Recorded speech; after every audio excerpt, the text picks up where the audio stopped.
That being said, I get to introduce a person who does something that I really enjoy, and that's make wine. But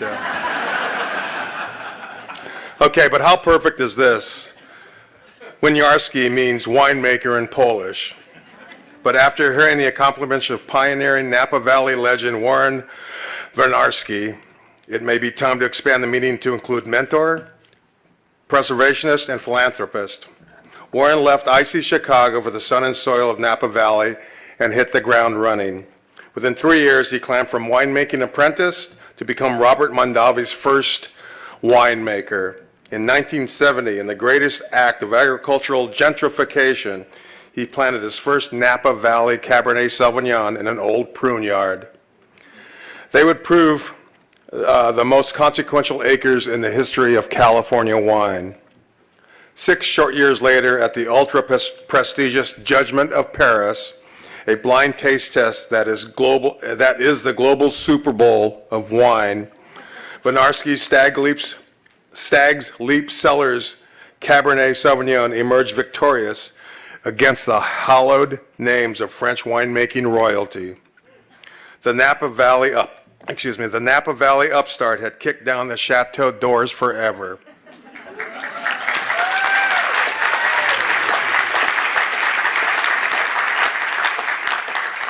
Launched a global wine revolution and established Stag's Leap wine cellars and Napa Valley as the brightest stars in the winemaking firmament. As an employer and mentor, Warren has nurtured the careers of winemakers and vintners alike. He has counseled young Mexican-American vineyard workers from the rows in the vineyards to the barrels in the winery, with one of his proteges going on to open his own winery, and has inspired sommeliers, writers, students, and everyday consumers.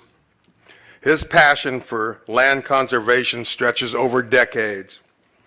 He was the first in Napa Valley to place vineyard land under a conservation easement to ensure it remains in agriculture forever, guaranteeing the future of California's iconic industries. Warren is also guaranteeing the wine industry's past. He is an avid supporter of wine history, backing the archives of papers, manuscripts, and other materials that chronicle the story of the industry, where he himself is such a towering historical figure. His generosity made possible the first ever writers' collection housed at UC Davis, ensuring the history of California wine and its evolution to world-class status is preserved at the greatest wine library in the world. His awards and recognitions would fill 1,000 oak barrels, but here is a small sampling. He has been honored by the U.S. Congress, the President of Poland, the Culinary Institute of America, and the Smithsonian Institute, where a bottle of his wine is in the permanent collection there. The state of California honors Warren Winiarski.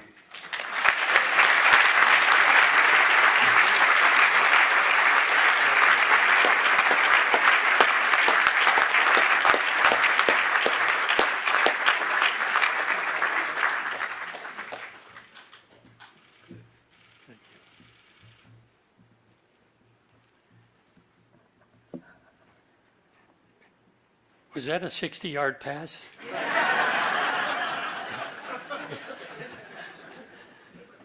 I think maybe it was a 160-yard pass.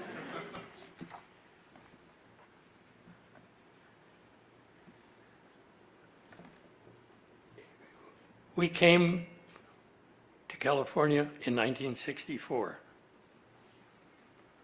in a station wagon, hauling a trailer which had all our earthly belongings. A lot of books. We had 2 children, my wife and I, and one of them is unfortunately not here tonight, unavoidably. But Barbara and our 2 children are there in the audience. And please join me. They were with me side by side at every turn that we took. Barbara.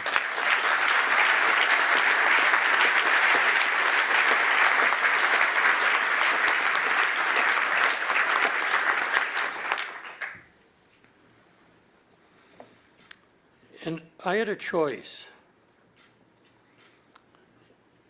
I was a friend of Philip Wagner, who did everything he could when he wrote a book on American wines and how to make them. And he wrote it on the eve of the repeal of Prohibition, because he thought many Americans had made wine in that time. It was permitted for a head of a household to make up to 200 gallons of a non-intoxicating beverage. The law didn't say non-alcoholic. It said non-intoxicating. And so many people made this beverage, but they made it for the sake of the alcohol. Many. It was not for the sake of the beauty. But wine is something beautiful. And it evokes in something in us. It evokes something that we don't use for the sake of the alcohol. This is before the alcohol. We don't drink it because we're thirsty. We drink it for the spirit. It is something that lends a spiritual quality to our lives. And it has that capacity. Otherwise, all over the earth, everyone, wherever they can, and I've learned tonight of some places in the Sierras where they're trying to make wine, where they are making wine, but trying to make better wine at high elevations, as high as 7,000 feet in some places on the earth, and as hot as they can stand it before it becomes a evergreen plant, and then it doesn't make wine anymore. So that was a choice, on the East Coast or on the West in California. And I thought, if vinifera has this capacity, we need a Mediterranean climate, and we need the opportunities that California presents. So, beside my family, I owe a debt of gratitude to the state of California, which made that opportunity possible and which provided the learning experience that I needed to make the wine I made in '73 that did so well in Paris. And it broke the hierarchy. It broke the ceiling, the glass ceiling, that only in the sacred soils of France could wines be made of such beauty. And we all benefited from that.